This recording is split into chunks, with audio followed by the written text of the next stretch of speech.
For staying with us at 5, we have breaking news tonight. UW-Platteville police have confirmed that there is an active situation on their campus. Well, details very sketchy at this time, but police have confirmed authorities are evacuating some people from the scene, and they say the event is centered at a dorm on campus, Wilgis Hall.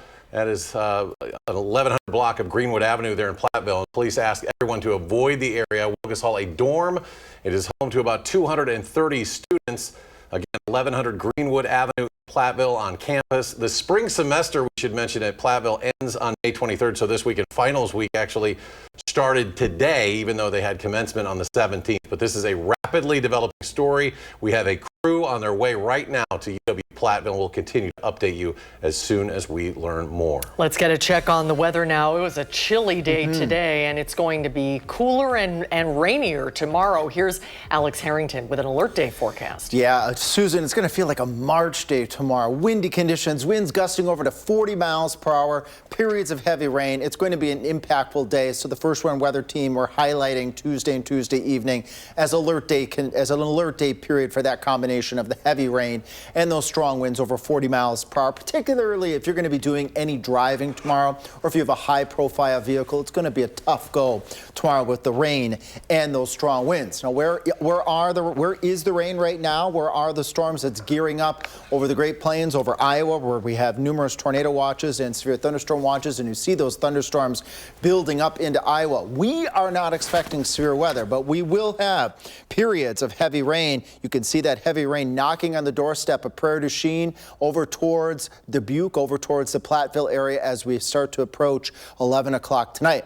Coming up in Maine weather, we'll use Future Track to track when does the rain peak, when does it end, how much rain can you expect, and also a look at those strong wind gusts expected across southern Wisconsin. That's coming up momentarily. Alex, thank you. The Dane County Sheriff's Office says the rescue of a man on Lake Monona has now turned to a recovery mission. He and 3 others were on a sailboat that capsized Friday night. The other 3 made it to shore. Armand Rahman has the latest on the search from the Dane County Sheriff's Office. Crews were out as early as 6 a.m. Monday, continuing to battle the wind and choppy waters on Lake Monona as they continue searching for the man who went missing Friday night. This is a recovery operation. It became a recovery operation Friday evening. Dane County Sergeant Kyle McNally tells News 3 Now the Fontana Fire Department from near Lake Geneva is also assisting with their underwater sonar vehicle called a towfish, which is helpful in windy, choppy conditions. We're in 30 to 50 feet of water out there, which makes the standards fishing side scan a little more difficult to read. This puts the sonar down where it can read it better. We have 2 underwater drones out there with us today, so once something is marked on the sonar, we can go proof to see what it is.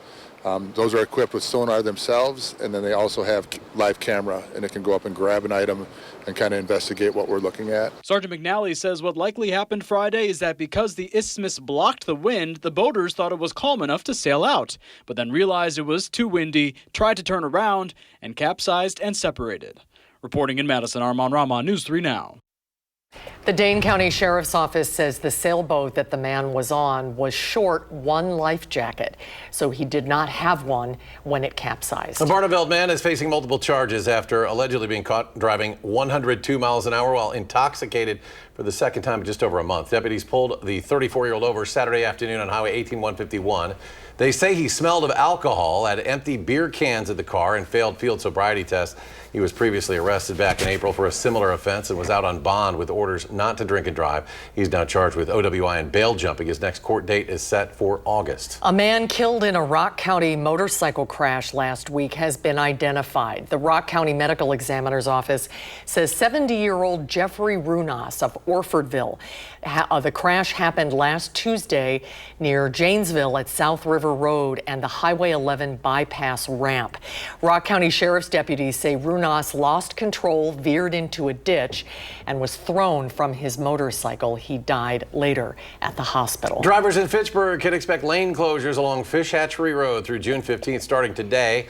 1 and sometimes 2 northbound lanes will close between High Ridge Trail and Traceway Drive on Fish Hatch. The city says crews are installing a water main there. At least 1 lane will stay open, but drivers are encouraged to take alternate routes if possible. The 115th Air National Guard is back doing nighttime training flights this week. The F-35 jets will be in the air causing some noise today through Thursday. It's expected to last each night until 11 p.m. The Air National Guard does say they will be taking specific paths during this training to reduce any noise that residents may hear. The training is necessary to maintain the fighter wing's overall readiness. Support pouring in across the country and across party lines for former President Joe Biden, who revealed this weekend he is battling prostate cancer. His family says they're now reviewing treatment options. The former president's personal office released a statement yesterday saying the 82-year-old had been diagnosed with an aggressive form of prostate cancer that had spread to the bone. President Trump, in a post, said he extends his best wishes to the Biden family and wishes him a fast and successful recovery. Wish the best for the former president's health. And, it sounds pretty serious, but hopefully he makes the right recovery.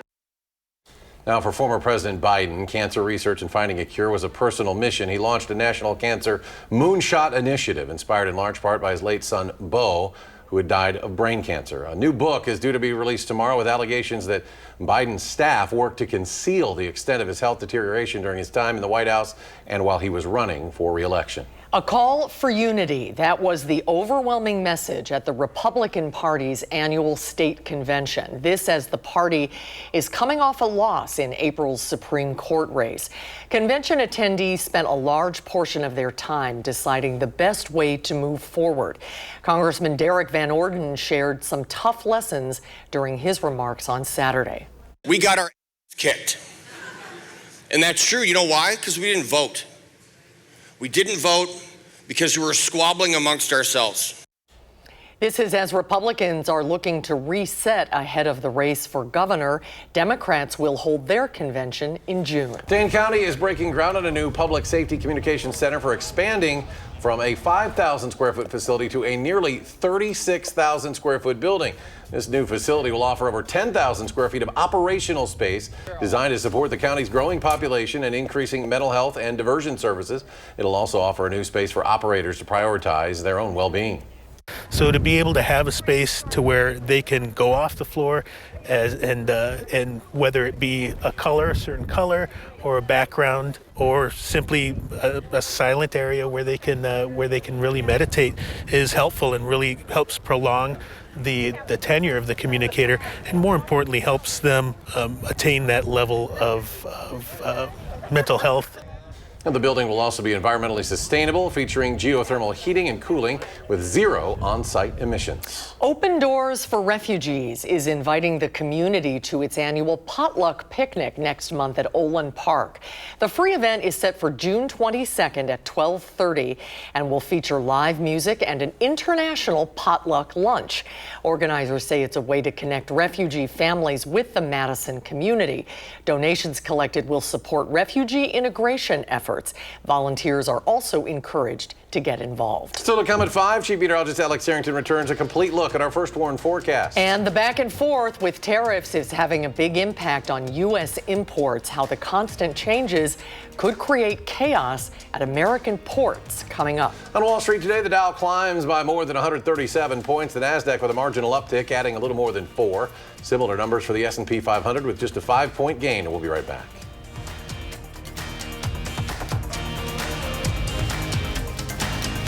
You're watching News 3 Now at 5.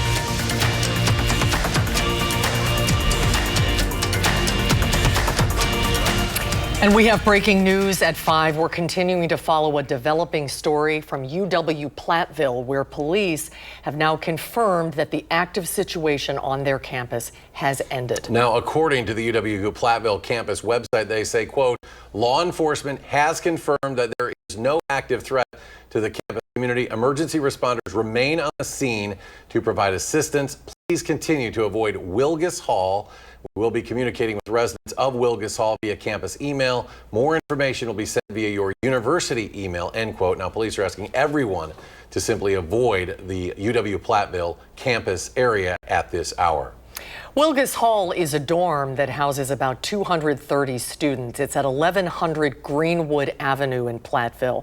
Spring semester on campus ends on May 23rd, so finals week started today. This is a rapidly developing story. We have a reporter on the way, and we'll continue to update you on the air and online at channel3000.com as we learn more.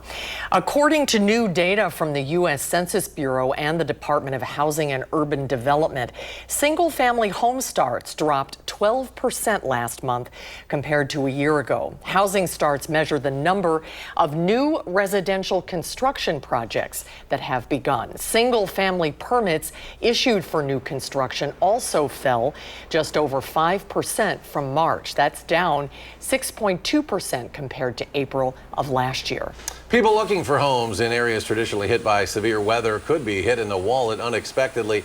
A report is out from climate risk financial modeling firm First Street. It says credit scores may be affected higher and lower if potential climate disaster risk is taken into consideration. First Street says weather-caused mortgage foreclosures could result in $1.2 billion in losses for lenders, with the majority of them in California, Florida, and also Louisiana. Those types of lender losses could rise to nearly $5.5 billion annually over the next decade. Ports across the country are facing a dramatic slowdown in cargo, but they could see the exact opposite in a matter of weeks. As of last Wednesday, cargo leaving China bound for the U.S. will now carry a drastically lower tariff rate compared to the 145% that was in place for 6 weeks. Ivan Rodriguez reports on the potential impact. It was a dramatic de-escalation in the brewing trade war between the U.S. and China. Now experts say retailers will likely front-load more cargo during the pause and work against the clock to bring in inventory before things change again. A little over a week ago, the Port of Seattle had 0 ships docked, but things are already looking different. Looking out over the bay right now, we have about 4 container ships in. We've got a grain vessel at anchor right now, and so we're pretty busy right now. For the next 90 days, cargo leaving China and entering the U.S. will carry a 30% tariff rate instead of the previous 145% tariff. Ryan Calkins, Commission Vice President for the Port of Seattle, predicts retailers are going to take advantage of the lower tariff, which means U.S. ports are likely to get busier. We anticipate that by midsummer that we're going to see a surge. We're going to need to staff up significantly. Retailers made a similar move before the first wave of tariffs took effect in April, stockpiling imports in March. We've seen in our business roughly a 30 to 40% decrease in volumes coming out of China into the US. A large part of that, if not the entirety, is the result of most shippers pressing the pause button. The expectation is that the pent-up supply will now make its way back into the supply chain and hence back into our organization. Calkins says the whipsaw environment is anything but ideal for business. We really prefer to have really steady, certain trade relations so that we can manage more optimally. This is not a great scenario for us. Even though we are talking about a significantly lower tariff rate, Calkins says 30% is still very high and that those taxes will need to be passed on to the consumer in some way. In Atlanta, I'm Ivan Rodriguez. Walmart's chief financial officer says it will absorb some of the new costs and expects suppliers to do the same, but Walmart says prices will go up somewhat due to tariffs. Federal and local investigators are working to determine what caused a Mexican naval ship to crash into the Brooklyn Bridge over the weekend. Officials say the vessel lost power shortly after leaving the South Street seaport on Saturday night. Its masts snapped, killing 2 people, injuring 22 others. 277 crew members were on board at the time. The ship was in New York as part of a cultural and training mission. Israel is easing its aid blockade on Gaza, allowing limited food shipments through after a months-long blockade. Facing growing international pressure and warnings of famine, Israel says the move aims to address urgent humanitarian needs. Gaza's health ministry says over 53,000 people have died since the war began, many of them civilians. The aid flow remains restricted as military operations continue. Millions of Americans are in the path of a dangerous weather system this week following destructive weather over the weekend. Now, this is the damage in one St. Louis neighborhood Friday night. The National Weather Service believes it was an EF3 tornado that rolled through the city. Since Friday, severe weather has left more than 24 people dead in 3 states. And looking ahead, forecasters say Oklahoma City and Tulsa are within the most concerning risk area for today. And we have an alert day coming up tomorrow. Chief Meteorologist Alex Harrington here now with the full story. Alex. Eric, southern Wisconsin will be on the cool and rainy side of that alert day. And speaking of tornadoes, just in an updated additional tornado has been surveyed by the National Weather Service in Dodge County. This would be near the Lowell area before it moved to the north and east towards Juneau and then further north and east. When you see a track like this is classic supercell example of how thunderstorms that are supercellular can produce families of tornadoes. There also was an unidentified tornado reported in the Portage area. We've had plenty of folks submitting video of that. The National Weather Service couldn't find any damage, so it is given a rating of unidentified. But that brings the grand total to 7 from May 15th of last week. Our alert day for Tuesday is for heavy rain and strong winds. This is Tuesday and Tuesday night. The combination of the rain and winds gusting well over 40 miles per hour is going to make for not a nice day on Tuesday and not nice weather right now. As Eric was just mentioning, in the plains, we have numerous tornado watches, severe thunderstorm watches to our south and towards our west. Showers and thunderstorms, they're on their way to southern Wisconsin, knocking on the doorstep of Grant County and Lafayette County as soon as perhaps 11, 12 o'clock, and then overspreading the rest of southern Wisconsin. Lows tonight in the mid to upper 40s, and all we're going to do is the upper 40s with those showers and thunderstorms and strong winds on Tuesday. Let's track more of those showers and those thunderstorms that we're expecting across the area as we go a little bit further into Tuesday. That rain's going to develop. That rain and wind will be around as we go around through the daytime on Tuesday, with more showers lasting as we go on into the Wednesday time frame. So let's use our future track model here to show you this is how this will all play out as we go into Tuesday. Widespread rain during that morning commute, a couple claps of thunder, that strong east wind coming in off of Lake Michigan, and that strong wind off of Lake Michigan is what's bringing those cold temperatures in. Still a steady heavy rain at noon, and as we head towards the rush hour, still scattered showers and a couple of isolated thunderstorms that last all the way into the overnight hours of Tuesday, even meandering showers as we go on into the first half of Wednesday. Overall water amounts, this is the good part of this. So I don't want to make it sound like Tuesday is all out a bad day, because we need the water. We got a solid inch of rain in the forecast for much of the area. Can't rule an isolated 2 or maybe an isolated 3-inch amount over parts of southwest Wisconsin. Any drops will be appreciated. And look at the wind gusts, be expected to be above 40 miles per hour. Wouldn't be shocked if we have a wind advisory issued for the area tomorrow. So it's that combination of those really strong winds and the heavy rain. That's why we're calling this a period of alert day conditions as we go further into Tuesday. Again, I mentioned tonight's lows in the 40s, highs barely getting to 50 degrees as we go on into Tuesday. So let's take a look at lastly here at our rain chances as we go further out into the future after our washout Tuesday with alert day conditions. Then we'll start to dry out as we head a little bit later into the upcoming work week. And those temperatures, you're probably wondering where they're going to go as we go further out into the future. Back to 60 by Thursday, but look at Thursday night, 39 degrees for low. So those tender plants may need a covering or be brought in as we go into Thursday night. A nice weekend ahead. Memorial Day heads up, 62 degrees with a couple of showers. We also have the Mallards opening game that evening as well. A couple showers to Dodge next Monday. Susan, Eric? Alex, thank you. We have an update now to that breaking news off the top of the hour. UW police have confirmed there is an active situation on their campus. Now, UW-Platteville's public communications specialist sent us this quote saying, "We have confirmed it is an isolated incident. There is no threat to campus. We are getting help from the state, Grant County, and the city of Platteville, and we're working to support students that have been affected by this. More information will come. We will do a briefing sometime this evening, and when that happens, we'll be sure to carry it live for we all." also have a crew heading there and should be arriving at Platteville any moment now. Well, recent college grads are now looking to join the workforce. We'll have some tips to help people stand out from the crowd coming up next at 5.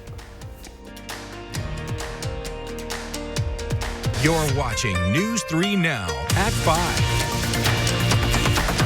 Many new college grads looking for work right now are having a difficult time securing a job, but there are things candidates can do to stand out. Jen Sullivan sits down with a career expert to talk about tips on how to get hired. Graduation is an exciting time for students as many close the chapter on their education and get ready to find their first job out of college. It's really important for them to treat looking for their next opportunity like a full-time job. Brandy Britton is a career expert at the recruiting firm Robert Half. She says this can be a challenging time for graduates trying to find a job, and the numbers show that.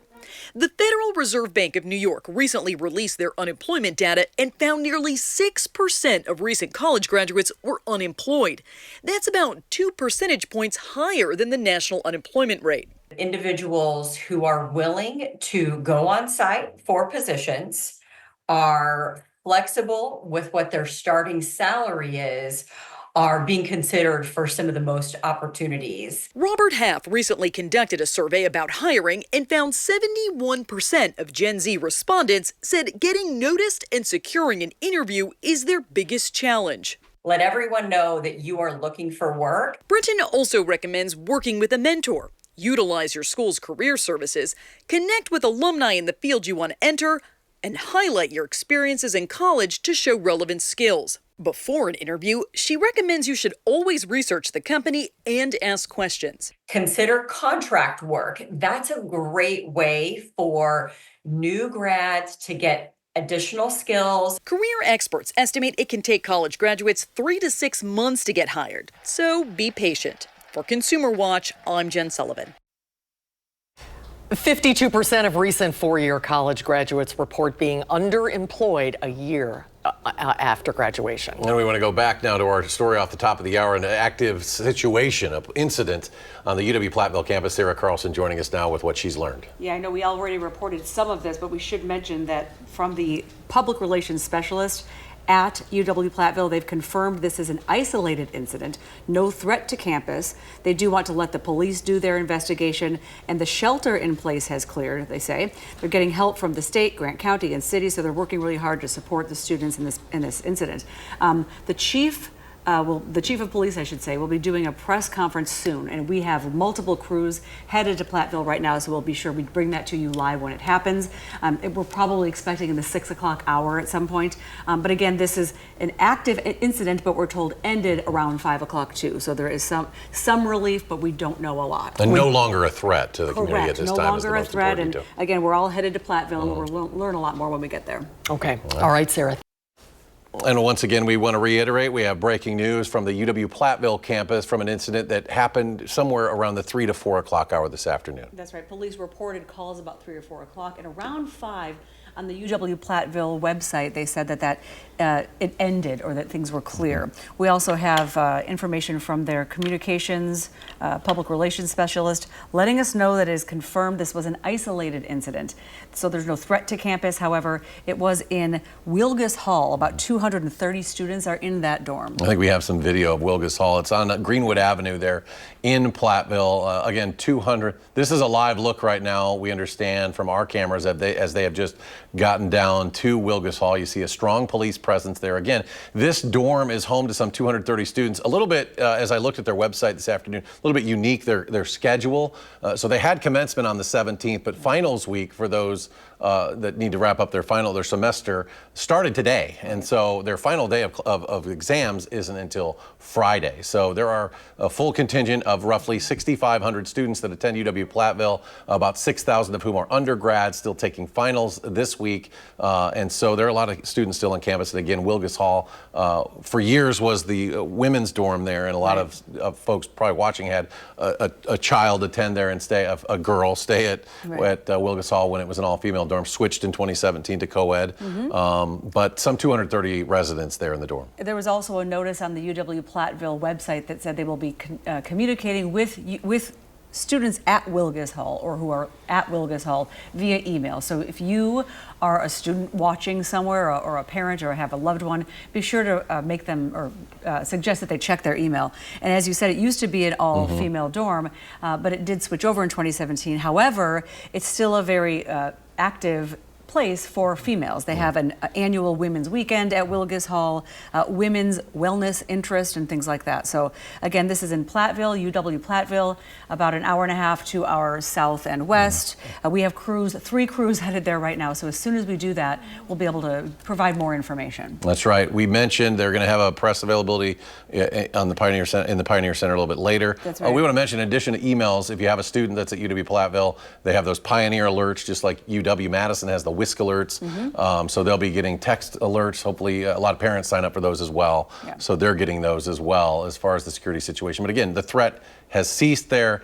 Campus is calm and the situation is over. We just don't know exactly at this point what transpired between 3 and 4 this afternoon at Wilgus Hall. It wouldn't be appropriate at this point to say what we think and what we heard on things like scanners, but we can tell you that they have ended. So we can take a deep breath to some extent. And the chief of police in Platteville will be doing a press conference, but I think they're waiting for that. We don't know exactly what time, but we've been confirmed that we will be able to find more information about what happened at UW Platteville this afternoon and early evening. So as Eric just mentioned, they did have their commencement, but students are on campus studying and taking exams right now.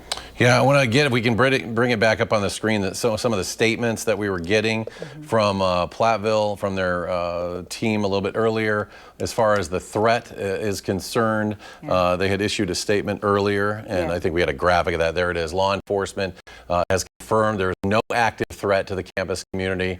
The emergency responders remain on scene, as we just saw as our first camera look got up at Wilgus Hall there on the Platteville campus. No active threat to the campus community any longer. But again, we're going to find out in this press conference in a little bit what exactly transpired on that campus today of some roughly 6,000 students. There you see first responders there on the scene. And again, that call came in between 3 and 4. We don't exactly have a response time right now of when those first calls came in. Right, and emergency responders, as we mentioned, are going to remain on the scene, providing assistance and helping any students who might wonder where they should go and what they can do. But they will be communicating with residents and via email in every way they can right now. All right, so Wilgus Hall is located in the heart of campus there. 1100 Greenwood is the address there. Again, between 3 and 4 this afternoon, we were trying to piece together in the 4 o'clock hour exactly what had happened there. Could get very few, obviously, first responders were doing their job responding to the scene.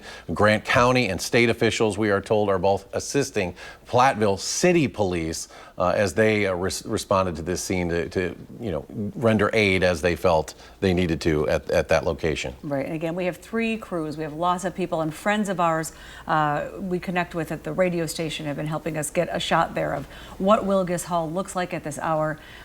Hopefully we can get more information. If you have a loved one there or would like to share more information so we can keep everyone safe, feel free to share that with us as well. And we have our crews arriving on scene. That was just in the last 10 minutes or so, getting a camera look up at Platteville at campus. Maddie Heimsch, I know, is on her way there, along with Armand Rahman, also going to Platteville at this hour, and we will hopefully be able to gather more information once we have some more staff there, roughly an hour or so, down 18151 towards the southwest corner of the state. All right, we're going to give you that public communications quote one more time. For those of you who are just tuning in now, again, this UW Platteville shooting, we're hearing from the public relations specialist that we have confirmed. They have confirmed this is an isolated incident. There is no threat to campus. They say they need to let the police do their investigation. The shelter in place has cleared. That, I imagine, is a good sign. This also, quote, says, we are getting help from the state, Grant County and city. We are working to support students that are affected by this. More information will come. Again, we are looking for that information. As soon as it does, we will provide it to you. And they say they will be doing a briefing sometime this evening. All right, so that is what we have at this time from the Platteville campus. Again, we'll be reporting more information as we get towards the top of the hour for News 3 Now at 6, and as our live crews get into position there on campus at Platteville. But again, an incident between 3 and 4 o'clock this afternoon, and police responding in that 4 o'clock hour. It was a mad scramble for us to try to figure out exactly what was happening there. Again, Platteville, about 6,000 students still in finals. We're just starting finals week there this week. And at Wilgus Hall, again, 230 students we know reside at Wilgus Hall, one that's been there for a long time. And we mentioned earlier, this used to be a female or women's only dormitory, and now it is home to co-ed students. They also do have, because of that history, a women's weekend and a focus on women's wellness at Wilgus Hall. One more time, we did talk to the people who answered at the police department. They mentioned that the Chief of Police will be holding a press conference at the Pioneer Student Center as soon as possible. And they, I think, are probably waiting on some of the press crews who we were talking about are on their way before they can get that information out there. But students are receiving information at UW-Platteville via email and also probably those text alerts that you mentioned. That's right. Again, that's a live look at the heart of the UW-Platteville campus. One of the more popular schools for Madison area students that they attend, some 6,000 on campus, about 500 additional grad students attend school there in Platteville. Wilgus Hall, again, 230 residents roughly calling that dorm home. And as we mentioned, that is located on Greenwood Avenue there in Platteville. Looking for more information as we sit here. They do say that under that shelter, let's see, I want to make sure I don't misquote anybody, but yeah, we just have this one email from the public relations specialist, and we continue to click update on these website updates. They do say that that shelter in place has cleared. Again, the last one was from about 5:03, so about 40 minutes ago or so. And they will let us know more information via university email and texts. And hopefully, again, the chief of police will be able to let the press know in both the Madison area and everywhere, because we know that students and loved ones go to UW-Platteville from all over the state and elsewhere. And our crew is shortly going to be, hopefully one of our reporters can join our live look there and provide a little bit more information, tell us a little bit about what's happening there at the scene and what the sense of urgency is there, as we see multiple squad cars on site there. Initially, we know City of Platteville police were the first to respond. And of course, Grant County also there to offer assistance. And as they had mentioned in further press releases, that the state would also be supplementing the aid response as well there on the UW-Platteville campus. And again, we spoke to the police. It was probably less than a half hour ago before I came out here, and they did say that they promise a press conference too. We're going to go to, until we get more information, we're going to go to CBS Evening News, our regular scheduled program. As we get more information, we will be back with the very latest on what's happening, as there is no longer a threat on the UW-Platteville campus. We'll have more details on what happened at the top of the hour on News 3 Now at 6. Stay with us.